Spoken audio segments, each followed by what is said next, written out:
கவின் கொலை வழக்கு தொடர்பாக நெல்லை மாநகர காவல் ஆணையருடன் நடைபெற்ற பேச்சுவார்த்தை தோல்வியில் முடிந்தது. கவின் கொலை வழக்கில் சுர்ஜித் பெற்றோர்களான உதவி ஆய்வாளர்கள் இருவரையும் கைது செய்தால் மட்டுமே உடலை வாங்குவோம் என்று கவின் உறவினர்கள் அறிவித்துள்ளனர். இதே நிலை நீடித்தால் வழக்கை வேறு முகமைக்கு மாற்ற கோரிக்கை வைக்கப்படும் எனவும் அவர்கள் எச்சரித்துள்ளனர். தூத்துக்குடி மாவட்டம் ஆறுமுகமங்கலம் பகுதியை சேர்ந்த பட்டியலின சமூக இளைஞர் மென்பொருள் பொறியாளர் கவின் செல்வ கணேஷ் கடந்த ஞாயிற்றுக்கிழமை திருநெல்வேலி கேடிசி நகரில் வெட்டி படுகொலை செய்யப்பட்டார். இந்த சம்பவத்தில் இவர் காதலித்ததாக கூறப்படும் பெண்ணின் சகோதரன் சுர்ஜித் பாளையங்கோட்டை காவல் நிலையத்தில் சரணடைந்தார். இந்த நிலையில் சுர்ஜித் மற்றும் அவரது பெற்றோரும் காவல் உதவி ஆய்வாளர்களான சரவணன் மற்றும் கிருஷ்ணகுமாரி ஆகியோர் மீது முதல் தகவல் அறிக்கை பதிவு செய்யப்பட்டுள்ளது என்பது குறிப்பிடத்தக்கது. ஒரு பையன் செஞ்சவனை தூக்கி ரிமாண்ட் பண்ணியாச்சு. 2 பேருமே நேம் பேக்கிஸ்ட்.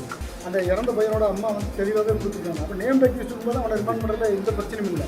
ஒரு 116 ஸ்டேட்மெண்ட்டே போதுமான அளவில் இருக்குது. அது ரிமாண்ட் பண்ணலாம்.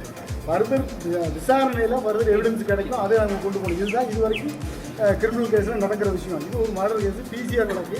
இவ்வளோ ப்ரூட்டலாக ஒரு மர்டர் நடந்திருக்கு.